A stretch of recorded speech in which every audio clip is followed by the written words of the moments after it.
Hello friends, சின்ன மருமகள் serial இனி வரப்போகிற எபிசோட்ஸ்க்கான ரிவ்யூ தான் பார்க்க போகிறோம். அடுத்தடுத்த சுவாரஸ்யங்களை தெரிஞ்சுக்கிறதுக்கு இந்த வீடியோவை ஸ்கிப் பண்ணாமல் கடைசி வரைக்கும் பாருங்கள். நம்ம சேது இருந்துட்டு கனவுல வந்ததெல்லாம் நினச்சி ரொம்பவே வருத்தப்பட்டு உட்காந்துக்கிட்டு இருக்காரு. அந்த நேரம் பார்த்து நம்ம அப்போ தான் வந்து சேதுக்கிட்ட என்னையா சேதோ, நானும் ரொம்ப நேரமாக உன்னை பார்த்துக்கிட்டே தான் இருக்கேன், என்னையா ஆச்சு அப்படின்னு சொல்லி கேட்கவும் நம்ம சேது நடந்த விஷயத்தெல்லாம் சொல்லி பயங்கரமாக வருத்தப்படுறாரு. இதை கேட்ட உடனே நம்ம அப்போ தான் இருந்துட்டு என்னையா சேதோ, உனக்கும் இப்படி ஒரு கனவு வந்துச்சா, எனக்கும் இப்படி ஒரு கனவு வந்துச்சியா அப்படின்னு சொல்லிட்டு பயங்கர அதிர்ச்சியில சொல்றாங்க. அதுக்கப்புறம் நம்ம சேது இருந்துட்டு இங்க பாருங்க அப்பத்தா, என்ன அப்பத்தா உங்களுக்கும் இப்படி ஒரு கனவு வந்திருக்கு, எனக்கும் இப்படி ஒரு கனவு வந்திருக்குன்னு சொல்லிட்டு பயங்கரமா வருத்தத்துல பேசிக்கிட்டு இருக்கோம். அந்த நேரம் பார்த்து நம்ம ராஜாங்கம் வராரு. வந்த உடனே என்ன அத்தா, என்ன கனவு இதுன்னு பேசிக்கிட்டு இருக்கீங்க அப்படின்னு சொல்லி கேட்கவும், நடந்த விஷயத்தெல்லாம் நம்ம ராஜாங்கத்துக்கிட்ட எல்லா விஷயமும் சொல்லிடுறாங்க. சொன்ன உடனே ராஜாங்கத்துக்கும் பயங்கர ஷாக் ஆயிடுது. இங்க பாருங்க அத்தா, எனக்கும் இப்படி ஒரு கனவு வந்துச்சு அப்படின்னு சொல்லிடுறாங்க. இதை கேட்ட உடனே நம்ம அப்பத்தாக்கு ரொம்பவே வருத்தமாயிருது. இங்க பாரியா ராஜாங்கம், இப்படி ஒரு கனவு மாத்தி மாத்தி ஒவ்வொருத்தருக்கா எல்லாருக்கும் வந்துகிட்டே இருக்குன்னா கண்டிப்பா ஏதோ நடக்கிறதுக்கு தான் இருக்குன்னு நினைக்கிறேன். அதனால நம்ம ஏதாச்சும் ஒரு சாமியார் கிட்ட போயிட்டு நடந்த விஷயத்தெல்லாம் சொல்லி ஏதாவது பரிகாரம் இருந்தா கண்டிப்பா இந்த பரிகாரத்தை பண்ணிட்டு இந்த ஒரு கெட்ட செய்தி நம்ம வீட்டுக்கு வராத மாதிரி நம்ம பண்ணிடலாயா அப்படின்னு சொல்லவும், நம்ம சேதம் இருந்துட்டு ஆமாங்க அப்பதான் இப்படி ஒரு விஷயத்த நம்ம கண்டிப்பா சாதாரணமா எடுத்துக்க முடியாது, அதனால நீங்க சொன்ன மாதிரி நம்ம ஏதாவது பரிகாரம் இருந்தா கூட பண்ணிடலாம் அப்படின்னு சொல்லி பேசிக்கிட்டு இருக்காங்க. இன்னொரு பக்கம் பார்த்தீங்கன்னா ஈஸ்வரியும் நம்ம அதாவது சித்ராவும் கோவிலுக்கு போறாங்க. கோவிலுக்கு போன உடனே நம்ம காமேஷ் பிச்சை கூட நின்று பேசிக்கிட்டு இருக்காங்க. இந்த பக்கம் பார்த்தீங்கன்னா நம்ம தமிழ்ச்செல்வி இருந்துட்டு கோவிலுக்கு போகலான்னு சொல்லிட்டு கோவிலுக்கு ரெடியாகி போய்கிட்டு இருக்காங்க. கோவிலுக்கு போன உடனே நம்ம சாமியை கும்பிட்டுட்டு அதாவது கோவிலை சுற்றி வருவாங்க இல்லையா, கோவிலை சுற்றிக்கிட்டு இருக்கும்போது நம்ம தமிழ்ச்செல்வி இருந்துட்டு காமேஷ் பிச்சை கூட பேசி அதாவது சித்ராவும் நம்ம ஈஸ்வரியும் காமேஷ் பிச்சை கூட பேசிக்கிட்டு இருக்கிறத பார்த்துட்டு பயங்கரமா ஷாக் ஆயிடுறாங்க. அதுக்கப்புறம் என்ன கொஞ்சம் கிட்ட போயிட்டு என்ன பேசுறாங்கன்னு சொல்லிட்டு கேட்கும்போது நம்ம ஈஸ்வரி இருந்துட்டு எங்க பாருங்க காமேஷ் பிச்சை, நான் சொன்ன மாதிரி நீங்க அவங்க கிட்ட ஒரு பணக்கார மாதிரி நடிச்சு இப்படி ஒரு சந்தோஷமான வேலையை எனக்கு பார்த்து கொடுத்துட்டீங்க. என்னோட வாழ்க்கையிலே நான் ரொம்ப சந்தோஷமா இருக்கேன். என்னோட பையனோட வாழ்க்கை இப்படி இருக்கிறதுக்கு காரணமே அவதான். அவளோட பொண்ணோட வாழ்க்கை இப்படி ஒரு நாசமா ஆகணும்னு தான் நினைச்சேன். அந்த வேலையை நீ பார்த்துட்டு அப்படின்னு சொல்லிட்டு பேசுறாங்க. இதெல்லாம் கேட்ட நம்ம தமிழ்ச்செல்விக்கு பயங்கர கோவம் வருது. அதுக்கப்புறம் என்ன, இது எல்லாத்தையும் வீடியோவை எடுத்துக்கிட்டு நம்ம வீட்டுக்கு போயிடுறாரு. நம்ம தமிழ்ச்செல்வி போன உடனே பயங்கர கோவமா நம்ம தமிழ்ச்செல்வி இருந்துட்டு ஹாலில் உட்காந்துக்கிட்டு இருக்காங்க. அந்த நேரம் பார்த்து நம்ம அப்பத்தா, ராஜாங்கம், மோகனா, அதுக்கப்புறம் தனா, மலர்ன்னு சொல்லிட்டு எல்லாருமே தமிழ்ச்செல்வி கிட்ட என்னாச்சுன்னு கேட்டுக்கிட்டே இருக்காங்க. ஆனா எந்த ஒரு பதிலுமே சொல்லாம அமைதியாவே உட்காந்துக்கிட்டு இருக்காங்க. அந்த நேரம் பார்த்து நம்ம அதாவது ஈஸ்வரியும் சித்ராவும் வீட்டுக்கு வந்துடுறாங்க. வீட்டுக்கு வந்த உடனே நம்ம வீட்டில் இருக்கிற எல்லாருமே தமிழ்ச்செல்வி கிட்ட ஏதோ ஒரு விஷயத்த கேட்டு எல்லாரும் உட்காந்துக்கிட்டு இருக்கிறத பார்த்துட்டு நம்ம ஈஸ்வரி இருந்துட்டு என்னாச்சு, எல்லாரும் எதுக்காக தமிழ்ச்செல்வி கிட்ட ஏதோ கேட்டுக்கிட்டு இருக்கீங்க, அவகிட்ட என்ன கேட்டுக்கிட்டு இருக்கீங்க அப்படின்னு சொல்லி கேட்கவும், இதெல்லாம் கேட்ட நம்ம தமிழ்ச்செல்வி இருந்துட்டு பயங்கர கோவமா என்ன எல்லாத்தையும் பேசிட்டு வந்துட்டீங்களா அப்படின்னு சொல்லி கேட்கவும், என்ன இவ நம்ம கிட்ட ஏதோ சம்மந்தம் இல்லாமல் பேசுகிறாளே அப்படின்னு சொல்லி கேட்கவும், என்ன தமிழ்ச்செல்வி என்ன எங்ககிட்ட என்ன கேட்குறேன்னு எங்களுக்கு ஒன்றும் புரியல அப்படின்னு சொல்லவும், இங்கே பாருங்கள் கோவிலில் நீங்கள் யார்கிட்ட பேசியிருந்தீங்க, என்னென்ன பேசிக்கிட்டு இருந்தீங்கன்னு நான் எல்லாத்தையும் கேட்டுட்டேன், பேசிட்டு வந்துட்டீங்களா அப்படின்னு சொல்லி கேட்கவும் நம்ம ஈஸ்வரிக்கு பயங்கரமாக ஷாக் ஆகிடுது. அதுக்கப்புறம் சித்திரை வந்துட்டு நம்ம கோவிலில் காமேஷ் பிச்சை கிட்ட பேசுகிறத இவ பார்த்துருவா போலமா, இப்போது நம்ம என்னமா பண்ணுறது அப்படின்னு சொல்லி கேட்கவும், கொஞ்ச நேரம் அமைதியை இருடி அப்படின்னு சொல்லவும், நம்ம ராஜாங்க இருந்துட்டு இங்கே பாரு தமிழ்ச்செல்வி என்னாச்சு, என்ன யாரு கூட பேசிக்கிட்டு இருந்தாங்க அப்படின்னு சொல்லி கேட்கவும், இங்க பாருங்க மாமா, தாமரை தானா போய் ஏமாறல மாமா, இவங்க பண்ண வேலையால தான் தாமரை ஏமாந்து போய் ஒரு பிச்சைக்காரனை கல்யாணம் பண்ணிக்கிற மாதிரி நிலைமை ஆயிடுச்சு அப்படின்னு சொல்லவும், இதை கேட்ட உடனே நம்ம ராஜாங்கத்துக்கு பயங்கரமா ஷாக் ஆயிடுது. இங்க பாரு தமிழ்ச்செல்வி, நீ என்ன சொல்றன்னு எனக்கு புரியல அப்படின்னு சொல்றாங்க. அதுக்கப்புறம் என்ன நடந்த விஷயத்தெல்லாம் நம்ம ராஜாங்கத்துக்கிட்ட சொல்லி ரொம்பவே வருத்தப்படுறாங்க. இதெல்லாம் கேட்டுட்டு ஈஸ்வரி இருந்துட்டு இங்க பாரு தமிழ்ச்செல்வி, என்ன அபாண்டமா ஏன் மேல இப்படி ஒரு பழிய போடுற, உனக்கு மனசாட்சினது ஒன்று இல்லவே இல்லையா, உனக்கு நான் என்ன பாவம் பண்ண, எதுக்காக என் மேல இப்படி ஒரு பழிய போடுற அப்படின்னு சொல்லவும், இங்க பாருங்க அத்தை, நீங்க இப்படி நாடகம் போடுவீங்கன்னு எனக்கு தெரியும், அதனால தான் நீங்க பேசினது எல்லாத்தையும் நான் வீடியோ ரெக்கார்ட் பண்ணி எடுத்துட்டு வந்திருக்கேன் மாமா, இந்தாங்க மாமா அப்படின்னு சொல்லிட்டு அந்த வீடியோவை எடுத்து நம்ம ராஜாங்கத்துக்கிட்ட கொடுக்கவும், ராஜாங்கத்துக்கு அந்த வீடியோவை பார்த்துட்டு பயங்கரமா ஷாக் ஆயிடுது. அதுக்கப்புறம் என்ன நம்ம ராஜாங்க இருந்துட்டு இங்க பாரு ஈஸ்வரி, உனக்கு உனக்கு மனசாட்சி வந்து உனக்கு இருக்குதா இல்லையா? நம்ம வீட்டு பொண்ணோட வாழ்க்கையை இப்படி கெடுத்திருக்கியே, உனக்கு எப்படி மனசு வந்துச்சு இப்படி ஒரு வேலையை பார்க்கறதுக்கு அப்படின்னு சொல்லவும், இங்க பாருங்க மாமா, நான் இதை பண்ணல மாமா அப்படின்னு சொல்லவும், இவ்வளோ நடந்ததுக்கு அப்புறமும் நான் பண்ணலைன்னு சொல்லாத ஈஸ்வரி, இப்படி ஒரு கேவலமான வேலையை பண்ண நீ இனிமே நீ இந்த வீட்டிலே இருக்கக்கூடாது. நீயும் சரி உன்னோட மகளும் சரி இந்த வீட்டு வாசப்படியை கூட மிதிக்க கூடாது. முதல்ல வீட்டை விட்டு போங்க அப்படின்னு சொல்லவும், இங்க பாருங்க மாமா, எந்த ஒரு தப்புமே பண்ணாம நான் எதுக்கு மாமா இந்த வீட்டை விட்டு போகணும் அப்படின்னு சொல்லவும், இதை கேட்ட உடனே நம்ம தமிழ்ச்செல்வி இருந்துட்டு, இங்க பாருங்க அத்தை, நீங்க இப்படி ஒரு கேவலமான வேலையை பண்ணியிருக்கீங்களே, ஒரு பொண்ணோட வாழ்க்கையே கேள்விக்குறியாக்கியிருக்கீங்க. தாமரை இந்த வீட்டில் எவ்வளோ வசதியா வாழ்ந்த பொண்ணு, அவங்களுக்கு ஒரு ரொம்ப பணக்காரா இல்லையானாலையும் ஏதாவது ஒரு மாப்பிள்ளைய, வேலைக்கு போகிற மாப்பிள்ளைய கல்யாணம் பண்ணி கொடுத்துருக்கலாம். ஆனால் பிச்சை எடுக்கிறவனுக்கு கல்யாணம் பண்ணி கொடுக்கணும்னு எப்படி நினச்சிங்க நீங்கள்? எப்படி உங்களுக்கு மனசு வந்தது அப்படின்னு சொல்லிட்டு தமிழ்ச்செல்வி கேள்வி கேட்கவும், இதை கேட்டுக்கிட்டு இருந்தேன் நம்ம ஈஸ்வரி இருந்துட்டு, இங்கே பாருங்க மாமா, நான் பண்ணதெல்லாம் தப்பு தான், இருந்தாலையும் நான் பண்ணது தப்புன்னு என் மனசுக்கு இப்போ வரைக்குமே தோணவே இல்லை. ஏன்னா என் பையனோட வாழ்க்கையில் மிகப்பெரிய சதியை பண்ணி இப்போது என்னோட மருமகளும் என்னோட மகனும் இப்படி பிரிஞ்சிருத்து இருக்கிறதுக்கு காரணமே அவ தான். அவ பண்ண வேலையால் மட்டும்தான் இப்படி ஒரு கேவலமானவனா என்னோட மருமக முன்னாடி என்னோட பையன் நின்றுட்டு இருக்கான். அதனால தான் என் பையன் எவ்வளோ கஷ்டப்படுறானோ அதை விட அதிகமாக அவள் கஷ்டப்படணும்னு நினச்சேன். அதனால தான் இப்படி ஒரு தண்டனையை அவளுக்கு கொடுத்தேன் அப்படின்னு சொல்லிடுறாங்க. இதை சொல்கிறதுக்கு உங்களுக்கு வெக்கமாகவே இல்லையா அப்படின்னு சொல்லிட்டு நம்ம தமிழ்ச்செல்வி சொல்லவும், இங்கே பாருங்க மாமா, இப்படி ஒரு கேவலமான வேலையை பண்ணிட்டு அதாவது மலரோட வாழ்க்கையை கேள்விக்குறி ஆக்கிட்டு இப்படி ஒரு வேலையை பண்ணி வச்சிருக்காங்களே அப்படின்னு சொல்லவும், இதை கேட்ட உடனே நம்ம அதாவது ஈஸ்வரி இருந்துட்டு, இங்கே பாரு தமிழ்ச்செல்வி, இங்கே பாரு, நாங்கள் எதுவோ பண்ணிட்டு போகிறோம், உனக்கு என்ன, எதுக்காக இந்த விஷயத்த மாமா கிட்ட வந்து சொன்னேன்? இங்கே பாருங்க மாமா, இவன் நம்ம வீட்டில் இருக்கிறவங்க ஒவ்வொருத்தரையா இந்த வீட்டை விட்டு துரத்திட்டு இவன் மட்டும் இந்த வீட்டை ஆளணும்னு பார்க்குறா. இப்போ பார்த்தீங்களா, காலையில் கூட உங்ககிட்ட கஜானா சாவியை வாங்கிட்டான். இதுக்காக தான் இப்படியெல்லாம் நாடகம் போட்டுக்கிட்டு இருக்கா மாமா. இவெல்லாம் நீங்கள் நம்பாதீங்க அப்படின்னு சொல்லவும், இதை கேட்டு சேது இருந்துட்டு, இங்க பாருங்க சின்னம்மா, என் பொண்டாட்டியை பத்தி நீங்க ஏதாவது சொன்னீங்க, கண்டிப்பா நான் ஏதாச்சும் சொல்லிடுவேன். அதுக்கப்புறம் நீங்க தான் வருத்தப்பட்டுக்கிட்டு இருக்கணும். என்ன சேதோ, என்ன சின்ன வயசுல இருந்து உன்னை தூக்கி பாராட்டி சீராட்டி உன்னை வளர்த்தது இதுக்கு தானா? இங்க பாரு சேதோ, உன் பொண்டாட்டி ரொம்ப நல்லவளாவே இருக்கட்டும், எப்படி என்னோட விஷயத்துல அவ தலையிடலாம்? அவ என்னோட விஷயத்துல தலையிடவே கூடாது. உன் பொண்டாட்டிக்கு கொஞ்சம் சொல்லி வை அப்படின்னு சொல்லவும், இங்க பாருங்க சின்னம்மா, யாரு தப்பு பண்ணாலும் தமிழ்ச்செல்வி கேட்பா, அவளுக்கு அந்த உரிமை இருக்குது.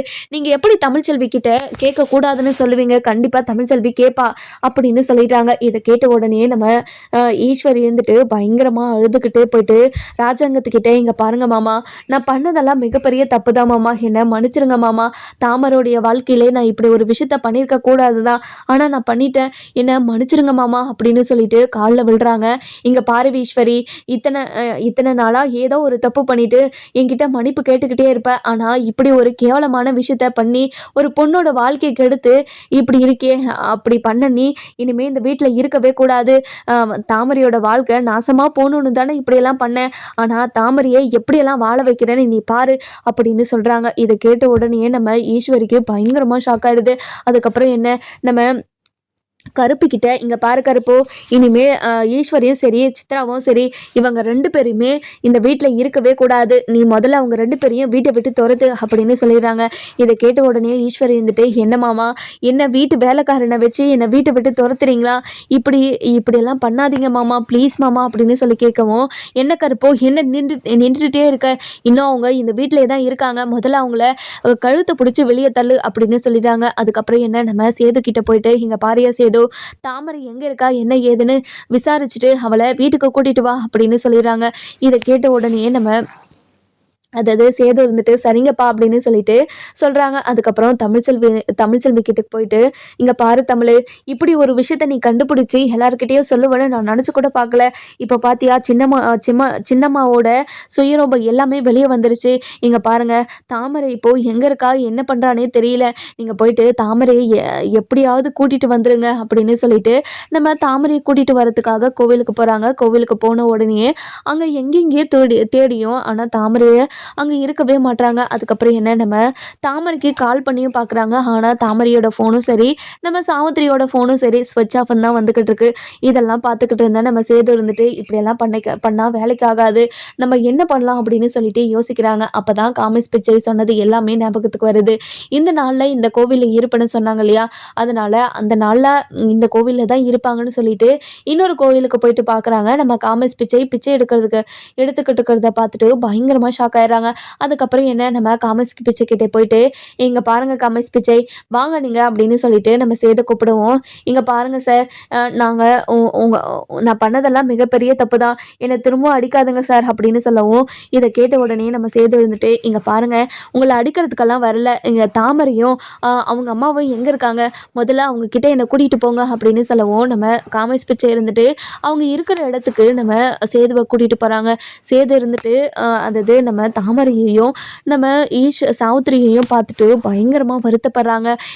அப்போ வருத்தப்பட்ட உடனே போயிட்டு அதாவது நம்ம சாவித்திரி கிட்ட நிற்கிறாங்க. அத்தை அப்படின்னு சொல்லவும் நம்ம சாவித்திரி வந்துட்டு மேலே நிமிர்ந்து பார்க்குறாங்க. நம்ம சேதுவை பார்த்துட்டு சேது, நான் பண்ணதெல்லாம் மிகப்பெரிய தப்பு தான் சேது, என்னை மன்னிச்சிரு சேது. மாமா அதாவது அண்ணன் வீட்டை விட்டு துரத்ததுலேருந்து நான் எங்கே போகிறது ஏது பண்ணுறதுன்னு தெரியாமல் இந்த பிச்சைக்காரங்க கூட நாங்கள் தங்க வேண்டியதாக ஆயிடுச்சு. இங்கே பாரு சேது, என்னை எப்படியாவது இங்கேருந்து கூட்டிகிட்டு போயிடு சேது, நாங்கள் பண்ணதெல்லாம் மிகப்பெரிய தப்பு தான், நான் இல்லைன்னெல்லாம் சொல்லலை, நாங்கள் முட்டாள்தனமாக இப்படி ஒரு வேலையை பண்ணி நாங்கள் ஏமாந்து போனது உண்மைதான். இப்போது நாங்கள் என்ன பண்ணுறதுன்னு தெரியாமல் நடு ரோட்டில் நிற்கிறோம் சேது. நீ தான் உன்னோட அப்பா கிட்டே எப்படியாவது பேசி எங்களை அந்த வீட்டில் நீ தங்க வைக்கணும் அப்படின்னு சொல்லிடுறாங்க. இங்கே பாருங்க அத்தை, நீங்கள் கவலைப்படாதீங்க, அப்பா தான் உங்களை வீட்டுக்கு கூட்டிகிட்டு வர சொன்னார், அதனால தான் உங்களை தேடி அலைஞ்சு தெரிஞ்சு உங்களை கூட்டிகிட்டு போகலான்னு வந்திருக்கேன் அப்படின்னு சொல்லிடுறாங்க. இதை கேட்ட உடனே நம்ம சாவித்திரிக்கு பயங்கர சந்தோஷம்.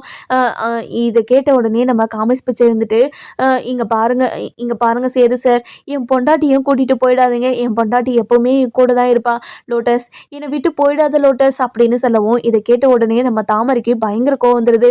இங்கே பாருடா, இந்த மாதிரி பேசுகிற வேலை வச்சுக்கிட்ட அவ்வளோதான் உனக்கு தெரிஞ்சுக்கோ, இந்த மாதிரி பேசுகிற வேலையெல்லாம் வச்சுக்காத, முதல்ல இங்கேருந்து போடா அப்படின்னு சொல்லிடுறாங்க. அதுக்கப்புறம் இங்கே பாரு தாமரை, ஏதோ நடந்து போச்சு, உன் கழுத்தில் தாலியும் கட்டிட்டாங்க, அதனால் நீ கவலைப்படாமல் நீ உன்னோட புருஷனை கூட்டிகிட்டு வீட்டுக்கு வா, உன்னோட புருஷனுக்கு ஒரு வேலை போட்டு அப்பா கொடுப்பாரு, நீ இவன் கூட சந்தோஷமா வாழப்பாரு அப்படின்னு சொல்லிடுறாங்க. இதை கேட்ட நம்ம அதாவது யார் நம்ம காமிஸ் பிச்சை இருந்துட்டு இங்கே பாருங்கள் சார், எனக்கு வேலை பார்க்கலாம் தெரியாதுங்க சார் அப்படின்னு சொல்லிட்டு சொல்கிறாங்க. இதை கேட்ட உடனே இங்கே பாரு, நான் ரொம்ப கோவப்பட்டேன்னா உன்னை என்ன பண்ணுவேனே தெரியாது, முதல்ல 3 பேரும் கிளம்பி வீட்டுக்கு வாங்க அப்படின்னு சொல்லிட்டு வீட்டுக்கு கூட்டிகிட்டு போயிடுறாங்க. வீட்டுக்கு போன உடனே நம்ம காமிஸ் பிச்சை இருந்துட்டு வீட்டை பார்த்துட்டு பயங்கரமாக ஷாக் ஆயிடுறாங்க. ஐயோ, எவ்வளோ பெரிய வீடு, இவ்வளோ பெரிய வீட்டில் தான் என்னோடய லோட்டஸ் இருந்துச்சா அப்படின்னு சொல்லிட்டு அப்படியே ஆச்சரியமாக பார்த்துக்கிட்டு இருக்காங்க. அதுக்கப்புறம் நம்ம ராஜாங்க இருந்துட்டு தாமரை கிட்ட இங்கே பாரு தாமரை, உன்னை இப்படியே விடுறதுக்கு எனக்கு மனசு இல்லை, நீ இனிமே இங்கே இருக்க அவுட் ஹவுஸில் தங்கிக்கிட்டு உன்னோட வீட்டு செலவுகளை நீங்கள் எல்லாமே நீங்களே பார்த்துக்கோங்க, உங்களுக்கான அதாவது உங்களுக்கு ஏதோ ஒரு வேலையை நான் போட்டு கொடுக்குறேன், அந்த வேலையை வச்சு நீங்கள் உங்கள் வாழ்க்கையில் நீங்கள் புடச்சிக்கோங்க, உனக்கு 100 பவுன் நகை போட்டேன் இல்லையா, அந்த 100 பவுன் நகையும் நீ எடுத்துக்கோ அப்படின்னு சொல்லிடுறாங்க. இதை கேட்ட உடனே நம்ம சாவித்திரிக்கு பயங்கர சந்தோஷமாயிருது. ஆனால் எனக்கு இப்படி ஒரு விஷயத்த நீங்கள் என்கிட்ட சொன்னது நினச்சவ எனக்கு ரொம்ப சந்தோஷமாக இருக்குதுங்கண்ணே. நீங்கள் எனக்கு அவுட்டர்ஸ் கொடுத்ததே மிகப்பெரிய சந்தோஷம் தானே, இனிமே நான் எப்படி இந்த ஒரு தப்புமே பண்ண மாட்டேன். இங்கே பாரு, நீ என் கூட பேசவே பேசாத, இப்படியே ஆத்தாளும் மகளும் சேர்ந்து எனக்கு இவ்வளோ பெரிய அசிங்கத்தை ஏற்படுத்தி கொடுத்துட்டீங்க, என்ன பண்ணுறது, எல்லாம் என்னோட சொந்தமாக போயிடுச்சேன்றதுனால தான் இப்படி உங்களுக்கு வீட்டு பார்த்து கொடுத்து உங்களுக்கு வேறு ஒரு வேலையையும் ஏற்படுத்தி கொடுத்துருக்கேன். அதுக்கப்புறம் உங்களுக்கு அதை வச்சு நீங்கள் வாழாதோ உங்களோட விருப்பம் அப்படின்னு சொல்லிடுறாங்க. அதுக்கப்புறம் என்ன, தாமரைக்கு சேர வேண்டியது எல்லாத்தையும் நம்ம தாமரைக்கு கொடுத்துட்றாங்க. கொடுத்த உடனே நம்ம தாமரைக்கு பயங்கர சந்தோஷம். அதுக்கப்புறம் என்ன, நம்ம தாமரை இருந்துட்டு நம்ம அ யாரு நம்ம ராஜாங்க கால்ல விழுந்து போயிட்டு மன்னிப்பு கேட்குறாங்க. "இங்க பாருங்க மாமா, நான் பண்ணதெல்லாம் மிகப்பெரிய தப்பு தான் மாமா. என்ன மன்னிச்சிருங்க மாமா" அப்படின்னு சொல்லிட்டு கால்ல விழுந்துடுறாங்க. "இங்க பாரு தாமரை, நீ பண்ணதெல்லாம் மிகப்பெரிய தப்புன்னு எனக்கு தெரியும். இருந்தாலும் என்ன பண்றது? சரி சரி நீ ஏதோ தப்பு பண்ணிட்டு இது பண்ணிட்ட. என்ன பண்றது? இனிமேலாச்சும் புத்தியோடு பொழைச்சுக்கோ" அப்படின்னு சொல்லிட்டு நம்ம ராஜாங்கம் சொல்றாங்க. அதுக்கப்புறம் நம்ம அப்பத்தா இருந்துட்டு, "அடியே இங்க தாமரை, இப்படி ஒருத்தனை நீ கல்யாணம் பண்ணிட்டு வந்து நிப்பன்னு நினைச்சு கூட பார்க்கலடி. ஒரு வாத்தியார் மாப்பிள்ளையே உனக்கு கல்யாணம் பண்ணி வச்சு நாங்க அழகு பார்க்கணும்னு நினைச்சோண்டி. ஆனா இப்படி ஒரு பிச்சைக்காரனை கல்யாணம் பண்ணிட்டு வந்து உன்னோட வாழ்க்கையே நீ நாசமா ஆக்கிப்பன்னு நினைச்சு கூட பார்க்கலடி. ஆனா உன்னை இந்த நிலைமையில பார்க்கறதுக்கு எனக்கும் ரொம்ப கஷ்டமா தாண்டி இருக்குது" அப்படின்னு சொல்றாங்க. அதுக்கப்புறம் என்ன, நம்ம மோகனா இருந்துட்டு பயங்கர வருத்தமா, "இங்க பாரு தாமரை, உன்னை பார்த்தாவே எனக்கு ரொம்ப பாவமா இருக்குது. இப்படி போயிட்டு ஏமாந்து போய் நிக்கிறியே" அப்படின்னு சொல்லிட்டு சொல்றாங்க. இதெல்லாம் கேட்டுட்டு நம்ம சாவித்திரி இருந்துட்டு, "இங்க பாருங்கண்ணே, இது எல்லாத்துக்கும் காரணம் இந்த பிச்சைக்காரன் தானே. இவன் பேசினதுல தான் எல்லாத்தையும் நம்பி நாங்க இப்படி ஒரு ஏமாளியா ஆயிட்டோம். இனிமே எந்த விஷயத்துலயுமே நாங்க ஏமாற மாட்டோம்" அப்படின்னு சொல்லிடுறாங்க. "சரி சரி, ரொம்ப நேரம் இந்த வீட்ல இருக்காம நீங்க எல்லாம் இந்த வீட்டை விட்டு காலி பண்ணுங்க" அப்படின்னு சொல்லிடுறாங்க. அதுக்கப்புறம் நம்ம அப்பத்தா இருந்துட்டு, "என்னடி என்னோட பையன் சொல்றது கேட்கலையா? போய் அவுட் ஹவுஸ்ல போய் சேருங்க. இனிமே இந்த வீட்டு பக்கம் எதுவும் திரும்பிட்டீங்க அவ்வளவுதான் உங்களுக்கு. முதல்ல இங்க இருந்து போங்க" அப்படின்னு சொல்லவும், இதை கேட்ட உடனே நம்ம சாவித்திரி இருந்துட்டு பயங்கர சந்தோஷமா, "இங்க பாருங்கண்ணே, எனக்கு அவுட் ஹவுஸ் கொடுத்ததே போதுண்ணே, எனக்கு ரொம்ப சந்தோஷண்ணே" அப்படின்னு சொல்லிட்டு நம்ம ராஜாங்கத்துக்கு நன்றி சொல்லிட்டு வெளியே வந்துடுறாங்க. வெளியே வந்த உடனேயே நம்ம காமிஸ் பிச்சை இருந்துட்டு, இங்க பாருங்க அத்தை, என்ன இவ்வளோ பெரிய வீட்டில் என்னை தங்க வைக்குமீங்கன்னு பார்த்தா என்னை வெளியே அனுப்பிட்டீங்க. இங்க பாருங்க அத்தை, நீங்க மாப்பிள்ளைக்கு கொடுக்க வேண்டிய மரியாதை இவ்வளோதானே அத்தை அப்படின்னு சொல்லவும், "இங்க பாருடா, உனக்கு இவ்வளோ மரியாதை கொடுக்கறதே மிகப்பெரிய அதிசயம். இங்க பாரு, உனக்கும் என்னோட பொண்ணுக்கும் டிவோர்ஸ் அப்ளை பண்ண போறோம். அதனால 2 பேருக்குமே விருப்பம் இல்லைன்னு சொல்லணும் சரியா கோர்ட்ல" அப்படின்னு சொல்லவும், "இங்க பாருங்க அத்தை, எனக்கு தாமரை கூட வாழ்றதுல முழு விருப்பம் இருக்குது. எனக்கு விருப்பம் இருக்கிறப்போ நான் எதுக்காக வாழ விருப்பம் இல்லைன்னு சொல்லணும்? இங்க பாருடா, தாமரைக்கும் உனக்கும் டிவோர்ஸ் பண்ண போறோம். அதனால தாமரைக்கும் உனக்கும் எந்த ஒரு சம்மந்தம் இல்லைன்னு கோர்ட்லயும் நிரூபிக்கணும்ல. அதனால தான்டா உனக்கும் அவளுக்கும் டிவோர்ஸ் வாங்கி கொடுக்கணும்னு நினைக்கிறேன். இங்க பாரு, திரும்ப திரும்ப இப்படி ஒரு விஷயத்த பத்தி நீ பேசிக்கிட்டே இருந்தேன்னு வச்சுக்கோயேன், அவ்வளவுதான் உனக்கு, முதல்ல போடா" அப்படின்னு சொல்லிட்டு அவுட் ஹவுஸ்க்கு போயிடுறாங்க. அவுட் ஹவுஸ்க்கு போற வழியில நம்ம அதாவது சித்ராவையும் ஈஸ்வரியும் பார்த்துட்டு பயங்கர ஷாக் ஆயிடுறாங்க. என்ன என்ன மதனி, என்ன நீங்க வெளியே இருக்கீங்க?" அப்படின்னு சொல்லி கேட்கவும், அதுக்கப்புறம் நம்ம ஈஸ்வரிக்கு அப்பதான் புரியுது, என்ன இவளுக்கு நடந்த விஷயம் எதுவுமே தெரியல போலயே, தெரிஞ்சா இவ சாமி ஆட்டம் ஆடிடுவாளே அப்படின்னு சொல்லி பேசிக்கிட்டு இருக்கவும், அந்த நேரம் பார்த்து நம்ம நடேசன் வராரு. வந்த உடனே, "என்ன என்ன 4 பேரும் நின்று பேசிக்கிட்டு இருக்கீங்க?" அப்படின்னு சொல்லி கேட்கவும், "இல்ல இல்ல இல்ல இல்ல நடேசா, அ இப்ப பாரு, இவங்க 2 பேரும் நிண்டு பேசிக்கிட்டு இருக்காங்க. என்ன நடேசா இதுல?" அப்படின்னு சொல்லி கேட்கவும், இவங்க 2 பேரும் எதுக்காக வெளிய இருக்காங்கன்னு கேட்ட நடேசன் கிட்ட, நடேசன் சொல்றாரு, "இவங்க 2 பேரும் எதுக்காக வெளிய இருக்காங்கன்னு உங்களுக்கு தெரியலையா? உங்க பொண்ணு இப்படி ஒருத்தனை கல்யாணம் பண்ணதுக்கு காரணமே இவங்க தான். அந்த காமிஸ் பிச்சைன்றவனுக்கு எல்லாத்தையும் சொல்லிக் குடுத்து இப்படி பண்ண வச்சதே இவங்க தான்" அப்படின்னு சொல்றாங்க. இத கேட்ட உடனே தாமரைக்கும் சாவித்திரிக்கும் அதாவது தாமரைக்கும் நம்ம சாவித்திரிக்கும் பயங்கரமா கோவம் வருது. வந்த உடனே நம்ம சாவித்திரி இருந்துட்டு, "இங்க பாருங்க மதனி, இப்படி ஒரு கேடுகெட்ட வேலைய பார்த்துருக்கீங்களே, உங்களுக்கு மனசாட்சின்றது ஒண்ணு இல்லவே இல்லையா?" அப்படின்னு சொல்லி கேட்கவும், "இங்க பாருங்க அத்தாச்சி, என் பையன் வாழ்க்கையில நீங்க எப்படியெல்லாம் விளையாடுனீங்க, அதனால தான் நாங்க இப்படி ஒரு வேலைய பண்ணி இப்படி ஒரு கல்யாணத்த உங்க அதாவது உங்க பொண்ணுக்கு நாங்க பண்ணி வச்சோம். உங்க பொண்ணுக்கு பண்ணி வச்ச கல்யாணம் ரொம்ப சூப்பரா, சிறப்பா நடந்துச்சு. அதுவும் உங்க வாயாலேயே நீங்களே தாலி எடுத்து கட்டுங்க மாப்பிள அப்படின்னு சொல்ல வச்சேன் நானு. பார்த்தீங்களா எப்படி ஒரு மாப்பிள்ளைய கல்யாணம் தேடி பிடிச்சு கல்யாணம் பண்ணியிருக்கீங்கன்னு" அப்படின்னு சொல்லவும், நம்ம தாமரைக்கு பயங்கரமா அழுக வந்துடுது. "இங்க பாருங்கம்மா, இது எல்லாத்துக்குமே காரணம் இவங்க 2 பேரும் தானே. இவங்கள நம்ம சும்மாவே விடக்கூடாதும்மா. கண்டிப்பா இவங்கள ஏதாச்சும் நம்ம பண்ணியே ஆகணுமா. இங்க பாருங்க மதனி, கண்டிப்பா நான் உங்கள சும்மாவே விடமாட்டேன். என் பொண்ணு இப்படி தவிச்சு நிக்கிறதுக்கு காரணமா நீங்க தானே இருக்கீங்க. நான் உங்கள சும்மாவே விடமாட்டேன்" அப்படின்னு சொல்லவும், இத கேட்ட உடனே நம்ம ஈஸ்வரி அதாவது யாரு நம்ம ஈஸ்வரி இருந்துட்டு பயங்கர கோவமா, இங்க பாருங்க இனிமே நீங்க சோத்துக்கு கூட வழி இல்லாம தான் இருக்க போறீங்க. அப்படி இருக்கும்போது நீங்க எப்படி என் மேல என்ன பழி வாங்க போறீங்க? ஓ அப்படியா? என்னோட மாமா இப்போ என்ன பண்ணாருன்னு உங்களுக்கு தெரியுமா? எங்கள இனிமே அவுட் ஹவுஸ்லயே தங்க சொல்லிட்டாரு. அது மட்டும் இல்லாம எனக்கு போட்ட 100 பவுன் நகையும் எனக்கு குடுத்துட்டாங்க. இத வச்சு எங்களால கண்டிப்பா சந்தோஷமா வாழ முடியும் அப்படின்னு சொல்லிட்டு சொல்றாங்க. இத கேட்ட உடனே நம்ம சாவுத்திரிக்கு ஈஸ்வரிக்கு பயங்கரமா கோவம் வருது. என்ன இந்த இந்த கிழவனுக்கு ஒரு கொஞ்சம் கூட புத்தின்றதே இல்ல.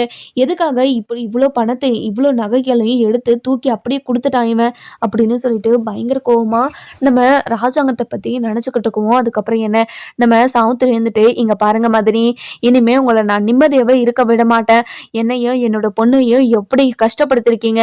கண்டிப்பா உங்கள நான் என்ன வழி பண்றேன்னு பாருங்க அப்படின்னு சொல்லிட்டு அவங்க பாட்டுக்கு அவுட் ஹவுஸ் போயிடுறாங்க. நம்ம சித்ரா இருந்துட்டு, மா என்னம்மா இதெல்லாம் பார்த்தா எனக்கு பயங்கரமா கோவம் வருதுமா.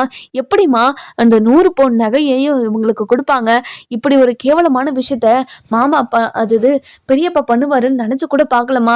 எதுக்காகம்மா பெரியப்பா இப்படியெல்லாம் இருக்காரு அப்படின்னு சொல்லி கேட்கவும், இங்க பாருடி, நம்மள தான் வீட்டை விட்டு துரத்திட்டாங்க அப்படின்னு நினைச்சு வீட்டில் இருக்கிற எல்லாருமே சந்தோஷமா இருப்பாங்கடி. அவங்க சந்தோஷத்தை நான் கொஞ்ச நாள் கூட நிலைக்க விட மாட்டேன். அந்த தமிழ்ச்செல்வியை தலையில தூக்கி வச்சு ஆடிக்கிட்டு இருக்காங்கல்ல, அவங்க வாயாலேயே தமிழ்ச்செல்விய வீட்டை விட்டு போடி அப்படின்னு சொல்ல வைக்கிறேன் பாருடி. கண்டிப்பா நான் நினைச்சா எல்லாத்தையும் முடிச்சிருவேன். அது உனக்கே தெரியும்லடி மா. எனக்கு அதை நினைச்சுதாம்மா ரொம்ப பயமா இருக்குது. இப்போ ஒரு வேலையை பண்ணதுனால தான் இப்போ வீட்டுக்கு வெளியே வந்து நிக்கிறோம். இப்போ இன்னொரு வேலையை பண்ணிட்டு நம்ம இந்த வீட்டை விட்டு மொத்தமா போயிட்டோம்னா என்னம்மா பண்றது? வீட்டை விட்டு போயிட்டா நம்ம எங்கம்மா போவோம்?